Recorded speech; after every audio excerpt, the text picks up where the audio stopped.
Well, we were interviewing here Ernest B. Stoneman, more affectionately known as Pop Stoneman, of the Stoneman family. You remember the date? It's roughly March 26th or 27th. I'll get the date just for a record. No, I don't remember exactly the date. It's around... Anyhow, it is Friday during the second UCLA Folk Festival in 1964. Now, Ernest, I'd like to have you describe your recording career roughly in the order that it occurred. I'd like you to talk about your first OK recording session. Well, I was working in Bluefield, West Virginia in 1924. I went down to the Warwick Furniture Company and heard Henry Whitter's first record, Going Down the Road Feeling Bad, in Wreckable 97. Well, I was raised up with Henry Whitter, worked in the cotton mill with him, and when I heard him sing, he sung through his nose so bad that I thinks to myself, well, I can beat that. I'm going to make a record. I know I can do that well or better. If he can make a record, I can too. And I knew Henry very well. He's a good boy, but I didn't mean anything by it. He just sung through his nose. Well, after he made that record, as ever so many people thought every hillbilly in the country had to sing through his nose or he wasn't a hillbilly. You know what I mean? Yeah. So I decided that I would go make a record. Well, I wrote to Columbia people and I wrote to OK people. I worked on in Bluefield. I had a family with 2 children, wife and 2 children. I worked on as a carpenter in Bluefield, West Virginia, until I could save enough money to go to New York. I wrote to Columbia people and the OK people. Well, the Columbia people said they'd like to see me on September the 1st. And the OK people says, any time you want to come up here, we'd be glad to meet you. And that was it. So I went to rehearsing with my harp and harmonica and altar harp, made me a rack and went to rehearsing with it, and I rehearsed that summer. From the 4th of July, when I went home to see my wife and children, I told her about Henry Whitter's record, and she said, why don't you go make one? I said, well, all it takes is a nerve to get going, and I said, I've got it, I'll go. So September, I went up there. I saved enough money so I could go, and I got $47. And I bought my train ticket and went up there, and it happened to be on the 1st of September, and everything was closed. Well, I went out in Central Park and killed a little time around till the next day, and I went up to Columbia, and of course, me and them didn't make a deal. They offered me $100 for 18 or 20 selections and nothing else, $100. Oh. So I said, I may see you next Christmas, and I may never see you, so I've never seen them. So I went down, I called Mr. Peer up, and he said, you come down. I went down to see him, 145 West 45th Street, New York. Went down and seen him, and he says, I want you to play something for me. I sat down and played him 4 or 5 numbers, and he said, that's good. He said, I'd like to make a couple of numbers by you, but he said, my man's in Atlanta, Georgia, and he won't be back till tomorrow. Till Thursday, he said. He'll be back at noon Thursday. Well, I had to wait till Thursday to come down. And when they come back and set up the machine, we recorded the sinking of the Titanic on one side and the face that never returned on the other. And those were the only 2 you recorded this time? That's the only 2, and he wouldn't record no more because he said he didn't know exactly, he didn't know whether he was going to sell or not. He had an idea and hoped he would, but he wanted to try them out. He says, I'll try them for 30 to 60 days, and then I'll know what I can do. This is September 1924, is that right? Yeah, that is September. Well, I played it too fast. 1924? 1924, that's right. September the 4th, 1924. And I played it too fast entirely. He wouldn't accept it. He said it wouldn't do you justice, it wouldn't do me justice. And he sent me the sample back to Bluefield. So I told him, I said, I see, I understand now. They can't see me. If they could see me, they could understand it. But hearing, you got to do it slower. Mm-hmm. So I went to rehearsing at half the speed. Just cut it half in 2. And I rehearsed until February. And I wrote him a letter I said, I'd like to come back and do this record over again and do it right. And I said, if you'll let me do 2 more numbers, I'll pay my own way up there and back. You pay me for the 2 numbers I'm going to do, and I'll do that in free again. So I paid my way up there and back, my own self.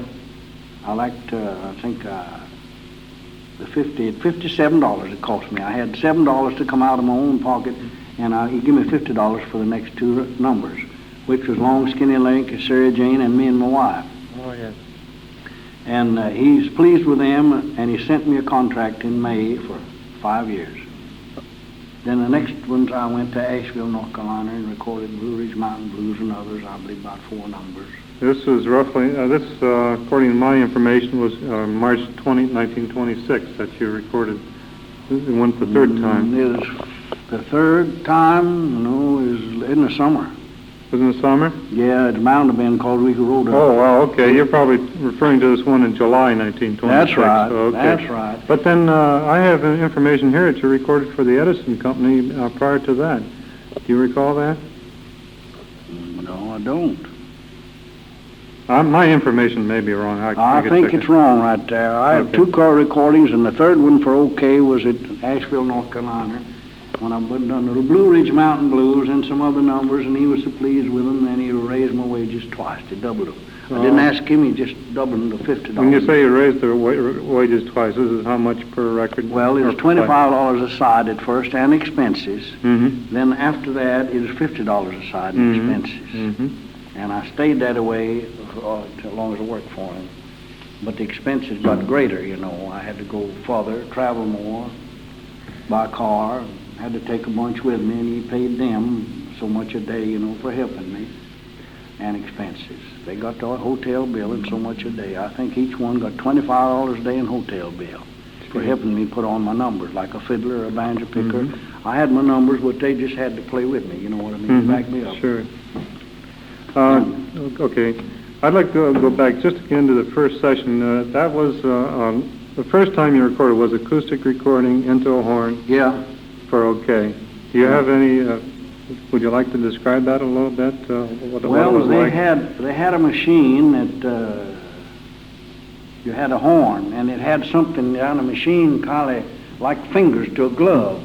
And every horn went in each one of these fingers. And if you had 2 horns, 3, 4, 5, each one of them went all in one, and in the reproducer, this goes in the reproducer. Mm-hmm. And it was a big wax record about that thick, a brown, soft wax record to cut on. And that's the way they cut the first master. Then... Were you in a big studio or a small studio? Small studio. They didn't have much. The acoustics didn't have to be like this now. Electric. It didn't have no echoes or anything. It's just a small little room. And I forget the engineer's name. Charlie something. It's a German name, but I can't remember it other. Then when you went back the second time in February, was that also an acoustic recording? That was the same, yeah, right. And also in Asheville, North Carolina. And that was acoustic too? Yeah. The OK didn't get nothing till Victor and all of them got it, and then they got the same time. The Star Piano Company's the last one had them, acoustical recording. Okay, according to my information here, I recorded for Edison in June 1926. Did you actually? That's about right. That's about right. Yeah, that's about right. In June, I'm pretty sure, because... Could you describe that a little bit?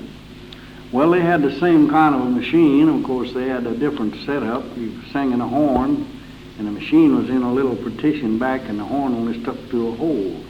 You could barely see the man working the machine. And of course, I didn't know I was doing cylinder records at the same time. Came as a surprise. Yeah, I could see this man working here, and when he got ready for me to start, he'd ask the man, somebody else back there, he'd say, "Are you ready?" And the man would say, "Okay." And that's all I know till about 2 or 3 years later. Then I went to this arcade and heard this flop-eared mule on the cylinder record, and took little tubes and put in your ears, and put a penny in the thing. And it played back, and I was very much surprised and pleased with because I'd made my first recording was on an old Edison home recorder machine in 1914. No kidding. That wouldn't be around, would it? Would you still have that? No, Albert Leonard had the machine. He had one of these machines, and Edison put out a recorder that come with a machine. You could do your own recording. And I'd done this on a harmonica, I'll be darned. 1914. Yeah, it'd be great to have that record if it was around. I imagine that record's long gone, though, isn't it? Oh, yeah, he destroyed it. It was a soft record. You could play it 5 or 6 times, and that's all. It right. wasn't, That's the way they were. Never put on a hard record anymore, you know. But that's my first recording, 1914. My golly. Well, then, I have you down, you recorded for Victor in September 1926 for the first time for Victor. That's right. Mm-hmm. We done about 12 sacred numbers, and then we done the Powers family records over again, which had been acoustical. That was most interesting to me, that you did those records over. It sure was. Well, I'll tell you what he said. Mr. Peer come in, he said, Ernest, they pulled one on us. I said, what's that? Mr. Porter was the recording manager then. And he says, they want you to do the Powers family records over again. I said, what? He said, yeah, they want you to do them electrically. He said, these were done with the old horn machine, and he said, they want you to do them with a new outfit. I said, okay, give me their records and a machine, and I'll go over to the hotel, and I said, I'll get them ready. Okay, he said. Well, I didn't have no banjo picker, so I had to send home and get my wife's brother, who was 15 years old, never had been nowhere in his life. I had to send and get him and his banjo. Oh, my gosh. What's your brother's name? Is that your wife's brother's name? My wife's brother's Bolin Frost. Mm-hmm.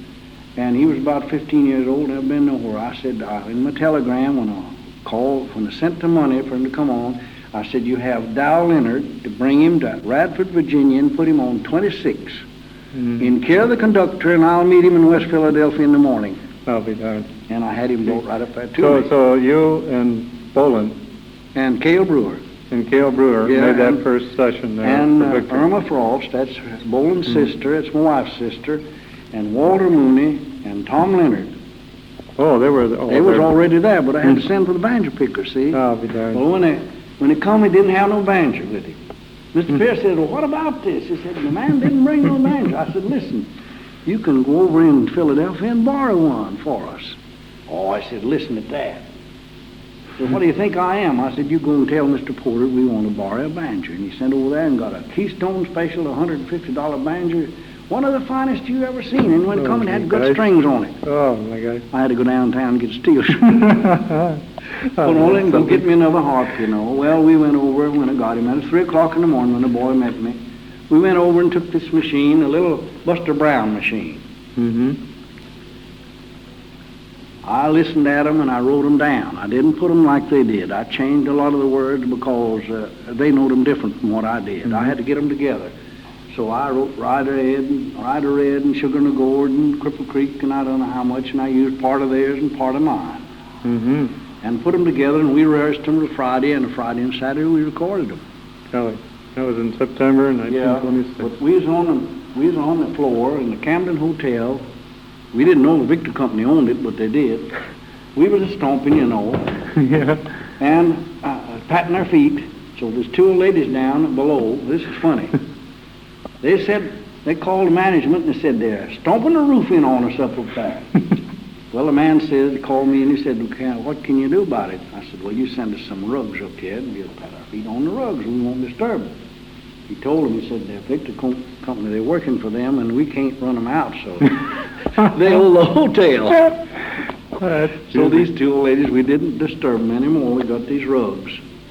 And we rehearsed them and put them on. 6 numbers, I believe, or 7, something like that. Let me ask you a question here. Was this the first time you recorded with a band? That's right. That's right. Prior to that, you were always... Before that, I only had my wife and my wife's brother. Oh, did your wife? No. Only her. Only just before that. Did she record with you before that? Yeah. I see. We recorded Silver Bells and Snow. Oh, yes. All right. Now I believe we hit the Jeanette session. The first time you recorded in New York, I have here approximately, I think it's a little earlier than November 1926. Do you remember? Somewhere near that, yeah. Okay. Gordon Soule was my recording manager then, and me and my wife went around there, and that is the last records we ever put on with a horn machine. Could you tell us the story you told us about how they had the machine that torn down? They had a machine torn down and was waiting for from Richmond, Indiana, the factory, for the new machine to come. They call it down south, you know. It said they're waiting down south. They're going to send a machine up, and we done took this machine down, put it back in the back, stacked it up. And Gordon Soule said, well, what are we going to do about it? Well, the recording engineer says, I'll tell you what I'll do. You all go to lunch, and while you're gone, I'll set the machine up and get ready, and we'll record them this evening. We done 6 numbers that evening. That evening? My wife and me done 6 numbers that evening, and they were our biggest sellers. Is that paid right? us more money than any records we ever put on. You mentioned that they paid you, did they pay you both a recording fee and royalty for that? No, they just paid the royalty. The royalty, what was the Well, I royalty? was trying something new. I didn't know the royalty would pay. I said, well, I'm up here. We're going to do this. $1.25 cents aside. $1.25 cents aside. $1.25 aside. And you made approximately how much off this recording session? Do you remember? Well, I don't know all told. I'm telling you, it run away up $3,000 or $4,000. That much? Gee, Yeah. how would they pay? Would they send you a statement? Every 3 months, they'd send me a statement of how many records I'd sold on different labels, which was great long. And it'd have a notary public to sign it on the bottom. Oh, And yes. It was a correct statement. Right. Yeah. I've seen similar statements. Oh, too. great long paper, and 3, 4 of them doubled up. You wouldn't by chance have any of these old statements? Yes, would you? sir. Oh, you do? I got them at home. Oh. I bet your boots. Sometime I'd like to, if you wouldn't mind, borrow at least one just to get a photocopy from it just for our information. A good friend of mine is doing research on Jeanette Company, and he'd like to know their method of operation. Well, they are the best people I ever worked for. Right. Could you describe the studio a little bit where you recorded in New York? Well, I recorded for the OK Company was 145 West 45th Street. That was the first. Well, I'm referring to the Jeanette Company. Well, the Jeanette Company, I don't remember the street they was on. Well, At the time, it was not in New York important. City. Well, what I Then mean after that, I always went to Richmond, Indiana to do a recording. How did what were your impressions on recording for Jeanette? Well, I felt a little skittish about it. I wondered, it being a small company, I didn't know how their standing was. In other words, how many records they could sell, or this, that, and the other, and what distribution they had. I was green on that. I didn't know that. But when they offered, said they'd give me, Mr. Soule said, I can give you $1.25 aside. Gee, Well, I said, we're up here. We're finished with OK. We'll do it for you. He said, well, I hope you make $1 million. Well, I said, I don't know whether they'll make anything or not. We may make some money and we don't. But I said, whatever we get, we've got it extra. We'd had extra above what the others are paying. Did you know Gordon Soule is still living? No, I didn't. I don't know where he is, but a good friend of mine does. He was a tall, blonde, blue-eyed blonde. Oh, I'd know him just as soon. Yeah. I bet he'd like to see you. Oh, I would. I'd like to see him. Well, then you went back to New York in February 1927 to record for Jeanette. Yeah. You recall that? I took my wife's brother and Cale Brewer with me. Oh, yes.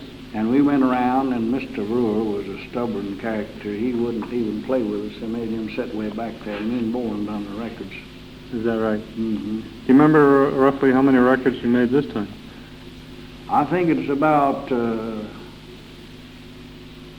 12 numbers. Well, as I remember. That part is a little vague in my mind, just how many Oh, sure. made that time. I think we can figure that out anyhow. Mr. Brewer was so stubborn and all with me, and he got mad or acted mad when he didn't want to.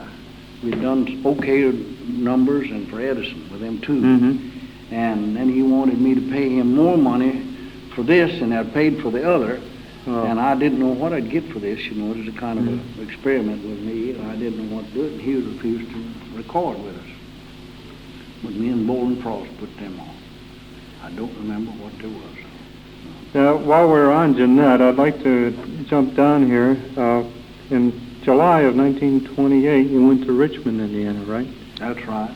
And you recorded once again. That was the last recording That for was them. the Sweet Brothers and Willie Stoneman and George Stoneman was with me. That's when we put on Say Darling Say, New River Train, John Hardy, I Got a Bulldog, East Tennessee Blues, Yes.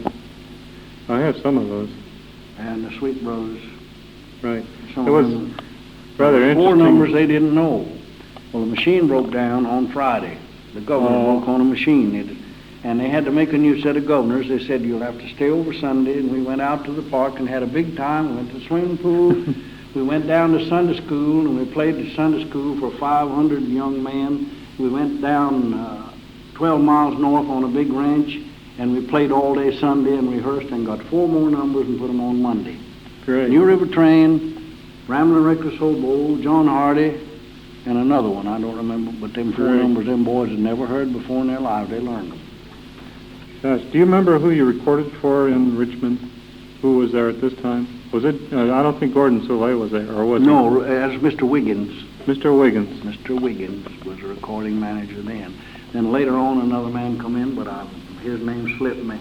I understand, I've been told that the studio they had in Richmond was a big old building. Was that correct? Or And it was down in the factory, in the basement, on the ground floor of the factory, and they had a wonderful studio, 2 or 3 rooms big as this. Mm-hmm. But they didn't have no acoustics. I mean, board like they have now, you know. They had no Yeah. trouble with it then. Didn't seem to have. This was electric recording, was that correct? Yeah, that last one was an electric recording. Mm-hmm. I went once with the Ward brothers and Uncle Ed Dunford, but they never put them records out. I don't guess they ever done. Oh, did you record for I Jeanette down recorded those? after that. After that? Yeah, after Oh. that with Uncle Ed Dunford and the Ward brothers. Is that right? Mhm. Golly. I I took don't them have up it. there, and they wrote a letter to them. They said, we refuse to stay on your label or something. We're going to go for Edison or somebody else. Well, they didn't put them out, so I never Oh. heard nothing from that. That's too bad. That was their fault. They didn't Yes. have records out, and I done my best for everybody I could. I gathered up 3 or 4 different people. Mr. Peer asked me to do it. Go out in the mountains and hunt up these people that you think has got something on the ball that we can use, and go to Galax and rent a room for an audition and have them to come in there. Well, when he come, I had a bunch of them in there. He Mm-hmm. only accepted 2 of them, Do you remember which 2 he accepted? Uncle Ed Dunford and Ivor Edwards. Who was the other? Ivor Edwards. Ivor Edwards. Ivor Edwards. Edwards. From Ward's Mill. Hmm. He was a young boy, and he played the harmonica and ukulele, and Uncle Ed picked the guitar. Oh, yes. Well, he liked Uncle Ed's droll voice. He was Yes. a character. He was. He was a real character. I remember I'm telling you could hear him talking. Remember that going up the mountain after liquor? Ain't that something? I picked the banjo behind Well, him, you know. this other fellow you mentioned, well, he was a fellow that was chuckling all through that, wasn't he? Or giving out with that. That was me. Billy. Oh, was that you? That's me Oh. laughing at him, yeah. I went to his house in the mountains, and I rehearsed night after night till Yeah. 12 and 1 o'clock, till Uncle Ed got them down the way he wanted them, and we went and put them on. We went all the way to Atlanta, Georgia to put them on. Gee whiz. Just Uncle Ed and me. Great. Let me ask you, you described going through the factory at Richmond and saw how they made the records and how they made the material for the records. Could you describe that once again, please? Well, they had a big machine. They get painter's clay, and they dump it in this machine, and it grinds it up mixes it with alcohol, and grinds it fine as flour. Then, after it's ground and mixed with alcohol and shellac and some kind of acid that looks like alum, and chunks of alum was put in with it and dissolved. That might have been the hardener, I don't know. But this come out on a big table, roller table, in blocks about a foot square. I'd say about a foot square. And it was in blocks and little notches cut between each blocks. Well, they picked them up, they come out hot, and they had to wear gloves. This clay was ground up very fine and come out. Then they'd stack them. And then when you went upstairs where they pressed them on the machine, they doubled this and put the label here and one here, and then the press come down, hit it just like that. It was first hot and then cold, first hot and then cold. Mm-hmm. And they'd make them just like making a postage stamp. Bang, bang, like that. And they had a press. You know how a clothes press works? Yes. That's the way that thing worked. My gosh. Pressed them records out of that clay. Well, the way they made the master, it was on a big, thick wax record about 1 inch thick and 12 inches across. Mm-hmm. They made them thick so it wouldn't warp. You know what I mean? Oh, yes. Then they hung this in a vat of acid Mm-hmm. on rods like a clothespin, a clip. They hung that on that. Then there was copper lugs as big as your arm hanging in that acid, and he'd stirring backwards and forwards like this. Oh. The record's in the middle and the acid in here, and the lugs of copper on each side. Well, they'd eat this copper off and deposit it on the wax till it got about a 1/16 of an inch thick. This wax record was the master. Right. Then this metal was put on here, and they took that metal off, I peeled that off after it got about 1/16 of an inch thick, and sprayed it with some kind of electric nickel, looked like nickel. Mm-hmm. That was the master. That's put in the bottom of the press and another in the top of the press. Mm-hmm. Then your clay piece is put in here and a label on it, and that come down. That made the record. Then they'd take it over here to another machine, look like a grindstone, and they'd take a piece of sandpaper and put it on that and edge it. Press the edge off. Mm-hmm. Later, OK got a machine that would press them like a pie plant, like a pie plate, and you didn't have to press them. It cut them yourself. Yeah. Squeeze out here and cut them off. You've seen them, I guess. That edge, that funny-looking edge? Yes. Well, that's their patent. But that's the way they made the records, and it was ground up in a machine. It's painter's clay. That's the way they made it. I've seen the whole process from one end to the other. Yeah, that was real interesting, wasn't it? It sure was. They said, "You want to go through the factory?" I said, "I sure do." And they give me a guide to take me all through. And I seen all the pianos being made and everything. They were all right in the all same day factory. Long. It took me all day long to go through that big factory. Yeah. And I seen these making these booster brakes they put on trucks, you know. Oh, yeah. Seen that process. And the man, he took me a ride in his Model T Ford, with a set of the brakes on it. And the way they worked, the pedal is on the middle. Mm-hmm. You know, the accelerator. Yes. You push down on the wheel of it, you put on the brakes, you push on the toe, put on the gas. Is that right? And it's the vacuum of the motor that put them on. Mm-hmm. Vacuum brakes are what they were. Oh, yes. And he said, "I'll put one on your car for $45. I said, "Well, I don't know. I'm afraid." In them mountains, I said, "I'm afraid it'd stop too quick." He'd stop on a dime. Mm. He took me a ride on it. And he says, "I invented this, and the Jeanette Brothers manufactured it, and they give me an engineer's job or doing all the drawings and everything like that." He said, "I got a lifetime job here, and top of all this." Gee. Did you meet the Jeanette Brothers? No, I didn't meet them. I only seen them at a distance through there. I was talking to Mr. Wiggins and others, and I could see them. Do you recall any of the others you met, by chance? No, I don't remember anyone on Mr. Wiggins. The other man wasn't there very long. That took Mr. Wiggins' place. Mr. Wiggins was getting up in years, 55 or 60 years old, and this younger man took his place, and I never meet him but once. I don't remember him. All right. I'd like. Do you recall? Before we leave, Jeanette, I guess you told me about all you can recall of that session and of the factory of Jeanette. Been gone for years. My kids would be tickled to death to see this. Well, let's see. I believe I could give you that. I want to take a little information off the back, Well, but I'll if give you this. can, boy, I'll give this I'd be to you. tickled to death. My kids would be tickled to Sure. death to see that. Okay. I've got one. Original Dixie Mountaineers. One Gosh. 8x10. Do you have a negative on it? Or No, I don't. Just got the picture. Got one. I'd like to write you later and have you take this to a photographer and have him copy it. Would you do that? It's in Beaumont, Texas. Oh. We're going back down there. Oh, I'd appreciate it if you'd pick it up, because I'd sure love to will. get a copy of that picture. Robust She only made one record. Yeah, I remember her. Oh, you do? Yeah, I remember it. And I wondered why she didn't come across it anymore. I don't know. It's rather a mystery. I'd like to get on here a little bit more. I have here you went back to Edison in January 1927. Was this this was electric recording session this time, was it not? Yeah. Now my wife and my wife's brother went with me for Edison. Mm-hmm. Between that time, and the last time Uncle Ed Dunford went with me. Mm-hmm. Or maybe it's the other way around. Anyhow, my wife and wife's brother was with me, and we went and recorded for Edison. And when we finished up, I went around to the Union Square Bank, which was just around a half a block or so, to get the check cashed, and I wanted a cashier's check to send straight home so nobody wouldn't take no money off of me, and I put $200 in my pocket and I sent the rest home. Well, while I was in there, I told my wife's brother and her, you stand out here with the guitar and the mandolin and banjo and case, the fiddle, and wait here for me, and I'll go in there and get this money fixed up. And while they was there, the police come. I said, what are y'all doing here?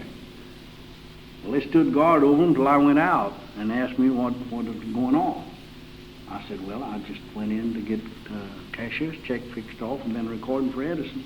Well, they said, that's fine, we don't mean no harm, but they said about 2 weeks ago, said some people come around here with a guitar case, machine gun in it, and they held this bank No off. kidding. They thought you were gangsters, Yeah. huh? Oh, Lord. We had to explain things to them. Gosh.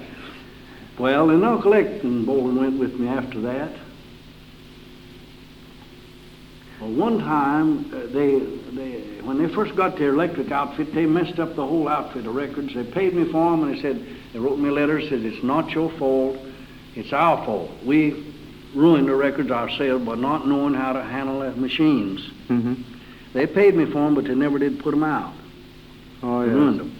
Then Uncle Eck and Dole and me went back up and made some more. I thought we made some of the best ones then we ever made, but I don't remember ever hearing but one of them. Well, I have a few of those old Edisons myself. You do? Yes. Here in May 1927, you recorded for 3 companies in the same month, OK, Victor, and Edison. At least that's what the information I have. That's right. You were really going to town then, weren't you? Well, I was getting on Vernon Dalhart's road. Oh, yes. Vernon Dalhart was a pretty smart cookie. He wouldn't sign no contract with none of them. He said, I'll do the numbers for any of you, and he got a flat royalty, straight royalty, nothing else. And he was playing for all of them. He'd do 6 numbers for this company, go right around. Yeah, he did that. And do 6 and go all over the country, and every one of them, he's working for all of them. He made more records than any man living, 1,500. That's fact. We know that. Yes, sir. How well we know that. Yeah. You had recorded for Plaza Record Company, didn't you? Plaza Music Company. Plaza Music Company. Yeah, they're the ones that bought out Henry Whitter's record 197, gave him $1,000 for it, and he's glad to get shed of it. That's right. Yeah. Where was this you recorded for Plaza? Was that In New York, I don't remember, but I do remember doing a recording. My wife was with me, but she didn't do no work with me. I had on an alto harp and harmonica and guitar. And I broke a string, and I was playing the bully of the town. And I remember, and the recording manager said, I guess he meant the bully, and done broke a string. My wife was in there listening, and I was in the other room. And I broke a string and had to quit. Gee. Did you record twice for that same company? Yes. I thought you did. Do you remember when you'd recorded for them? No, I don't remember the dates. Okay. But Mrs. Anita Glander, which was Mr. Pierre's secretary, made the arrangements. Oh, yes. Before the Southern Music Company was invented. Started. Oh, yes. They were working on it right then, you know what I mean? Working on she the was paper. doing the book to hold me until, you see, I was very much discouraged because OK and me had fell out, and Mr. Pierre, I wrote him a letter and asked him, I said, does my work warrant me a continuing? He said, I want you to continue. He was working with Victor right then, and she was booking me with these other people between times to keep me going, you know what I mean? Yes. And she booked me with Pathé and Banner, Royal, Plaza. Well, And I made one record later for the Scranton Button Company, Scranton Button Company. Yeah, which is Capitol Records. Well, that was was that American? Cameo. Oh, Cameo. Oh. Scranton Button Company, Scranton. Did you make it in Scranton? Mo made it in New York. Oh, New York, but it was for the Scranton Button Company. I was still under contract with Mr. Pierre, and I told Oh. him, I said, I'll make one record for you, and if you like that, I'll make arrangements to make some more. Well, you also made a record in, I believe you mentioned in Chicago? Yeah. Was that for the New York Recording Labs of Fort Washington, yeah, Wisconsin, or? Fort Washington, Wisconsin. That's right. Mm-hmm. Made one record for them. Oh, that was two sides, two Yeah. numbers you had cut for them. The Railroad Flagman Sweetheart is on one side. Mm-hmm. Do you remember what year that was? That must have been the fall of 1927. Fall 1927. Fine. And then We stayed on WLS in Chicago for a week. is that right? Mhm. Gee, that's great. That was when Al Capone and his gang was a Oh boy. Oh boy. And then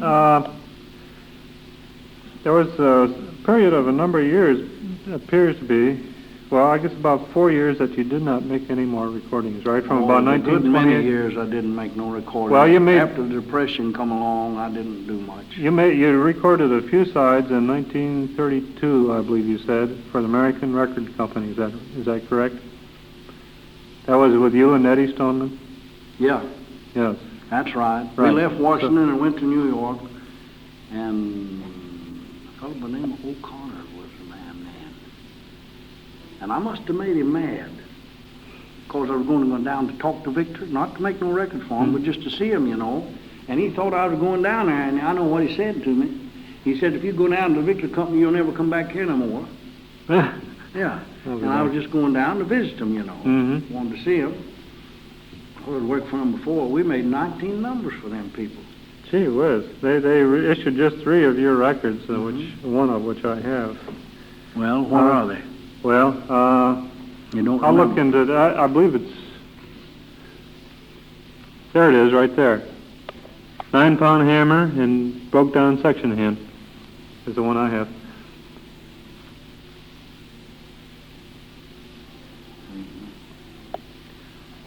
And then, The broke down section hand is the same name as the Poor Tramp Has to Live. oh yes, They yes, just changed the name, yes. They changed the name before somebody else done had Right, another right. name. They do them tricks, you know. I'd like to do just a little review here, Ernest. For OK, you had recorded initially in New York, and then you recorded some sessions in Atlanta, and Georgia, Bristol, Tennessee. and Bristol, Tennessee. Mhm. Mm-hmm.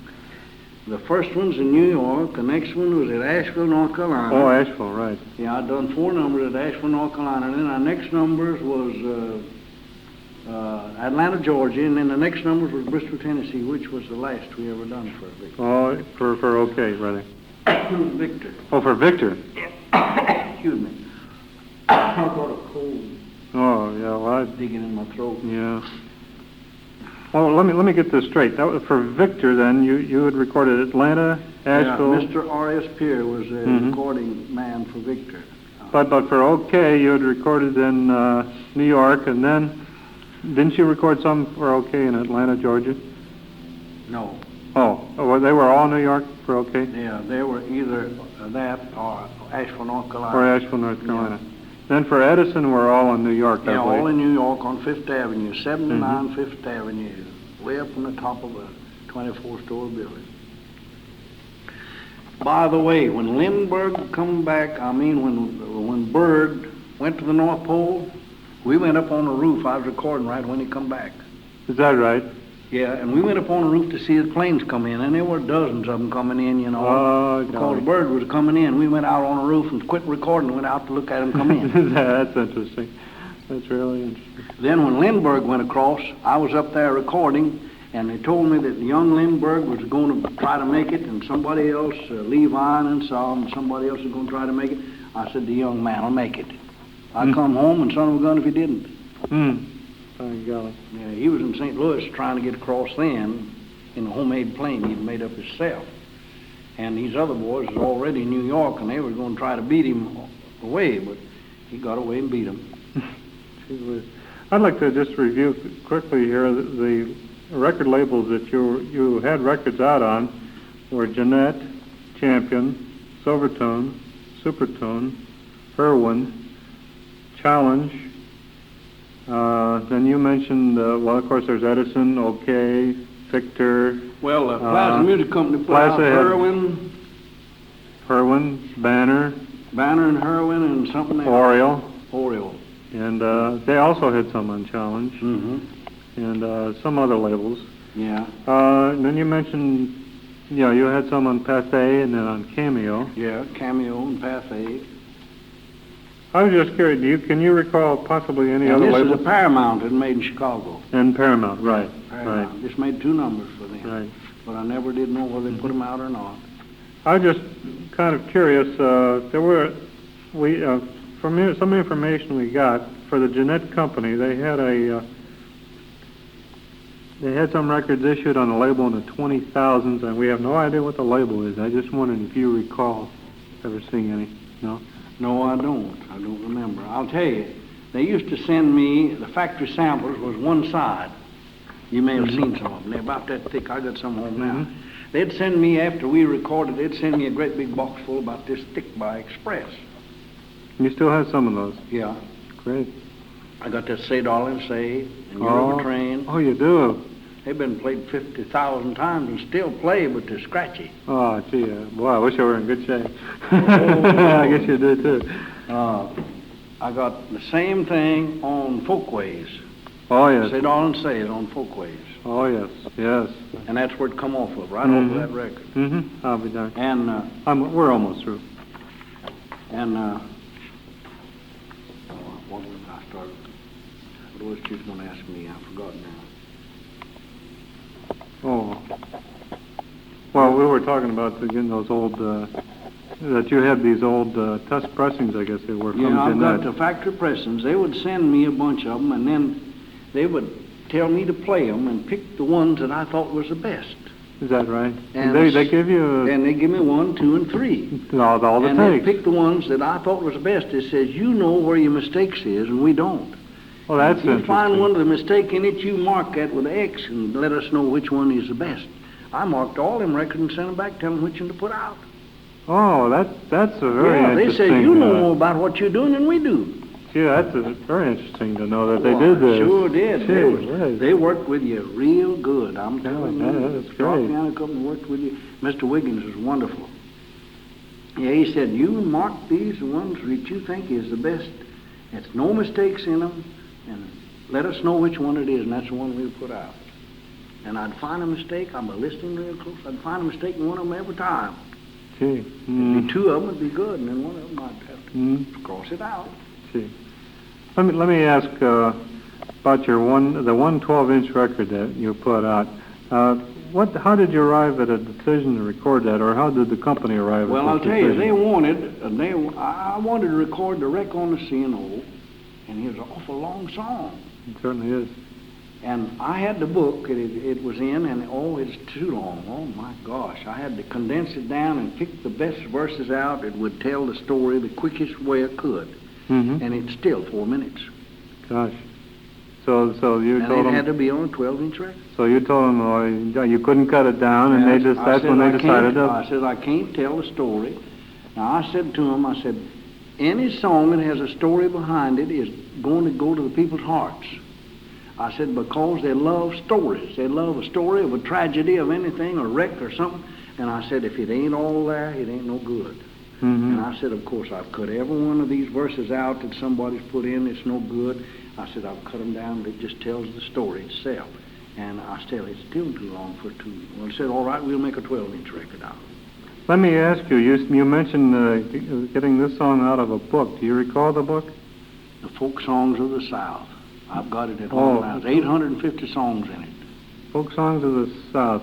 Who was the author of that? Do you remember? John Cox Jr., which was professor of West Virginia University, and he went all over the country hunting out these songs. Did you learn a lot of songs from this book? Oh, yeah, I got a lot of them at home now. Yeah, that's interesting. Got 850 songs in it. You got a lot of your songs that you recorded from this book? No, not a lot of them. I get a good many of them. What I don't write anymore, I get from the books and the old-time books. I've got some songs that's 300 or 400 years old. Gee. Could you tell us a little bit about where you got most of your songs? You say you got some several hundred years old. Well, a lot of my people were singers. And neighbors is singers. Old Aunt Fanny Hawkins at home could know the hundreds and hundreds of old English songs set up, and I'd sit and listen to her sing them all night long. And Was this in Virginia? Yeah, in Virginia. And I'd go to her house, and her and her kids went to school together, and I'd go to her house, and she'd sing for me. Was this in Galax, by the way? And at a place they called Gossan Mines, Virginia. Oh, The post office is Monarat, Monarat. right out in the mountains. Mm-hmm. And I'd go to her house, and she'd sing these old English songs like The Miller's Daughter and Barbary Ellen and all them old English songs. I can't remember all of them now, but I've got all them. So you learned quite a few from her. From her and others, and my Others. people have done a lot of singing, and Mhm. playing, and I learned from them. And then you wrote a few yourself. Oh yeah, I wrote a good many. I've got Mhm. 17 copyrighted my name in Washington now, Mm-hmm. and I've got a good many that hasn't never been touched. Mm-hmm. Still holding on to them. Going to use them too some of these days if I live. Yeah. I got one right now called Silly Bill the Bachelor. Oh, gee. I just finished writing Oh, about a that's month good ago. song. It tells about why he ain't going to get married, you know. Oh, All his troubles are going to happen to him. maybe you're telling my story. I'm not married. Well, mine, I guess, too. Mm-hmm. I raised 13 children living. Gee, I was 23. boy, that's quite a family. My wife's still living. You know, I've had a lot of babysitting to do. I bet you did. Could you name all 13 of your children? Well, the oldest one is Eddie. He's the one who made the records with me when he wasn't but 13 years old. Is he still living? Oh, yeah. Mm-hmm. He plays the electric guitar. And he's got 3 children. And the next one is Grace. She lives in Riverdale, Maryland. By the way, Eddie lives in Carmody Hills, right close to me. Mm-hmm. Grace lives in Riverdale, Maryland. She's got 3 children. Got Mhm. one by first husband, and 2 by first husband, and 1 by second husband. Then there's John. He lives in Carmody Hills. He's got 2 children. And Billy lives in Carmody Hills. He's got 4 children. And Patsy, she lives up at Elk Ridge, Maryland. She don't have any. And Dean, he lives in Bowie, Maryland. He got 4, I think. And Jack, he don't have any children. He's at my house. Gene, he's got 1. They're twins. Dean and Gene is twins. And then there's Jimmy. He has 1. Ronnie has 4. Donna don't have any. And Van has 1. He's the youngest. Oh. That's all of them. Boy, you got a good memory to remember them all. 33 grandchildren. I can't remember them. Now you got me there. Yeah, I imagine that's quite a stretch in memory there. Yeah. Could you tell us a little bit about your early life? You were raised in Virginia, right? I was born and raised in a log cabin in the Blue Ridge Mountains of Virginia, about a mile from the Monarat post office. Oh, yes. Way out in the, what you want to call the sticks. What were your father and mother's name? My father was Elisha C. Stoneman, but I never did know what the C stood for. I only learned lately what his middle initial was, and I have the deed to his property. The old deed is made in 1893, and Oh, my his God. Elisha C. Stoneman. Hmm. And I was looking at it the other day amongst my songs. And my mother was Rebecca Bowers. Mm-hmm. And Were your parents always from this country, or from that oh country? yeah, they there were in born and Australia? raised in this country. The Stonemans were Scotch English Mhm. from England. My great grandfather, about 5 times back, was kidnapped from England as a cabin boy and sold over here, brought over on ship, kidnapped, Is that right? and left in North Carolina when he went back. Boy, that's And the interesting. Bowerses were Germans. They come from Germany straight to Rockbridge County, Virginia, and settled there and scattered out all over the country. Gee whiz. And my grandmother was part Irish and part German. Mhm. My ancestors, Scotch, English, Irons, German, and Dutch. A little bit of Dutch in there. And my wife's people are might not the same. Mm-hmm. That's fine. Well, Ernest, I certainly thank you. I think we'll cut this short now. I certainly thank you for your time and. Well, you're and welcome. You're entirely help, welcome. And buddy, I'm tickled to this picture right here. I don't have one. Forgot all about when I think that's a great picture. I really think so. That's when I was a one-man.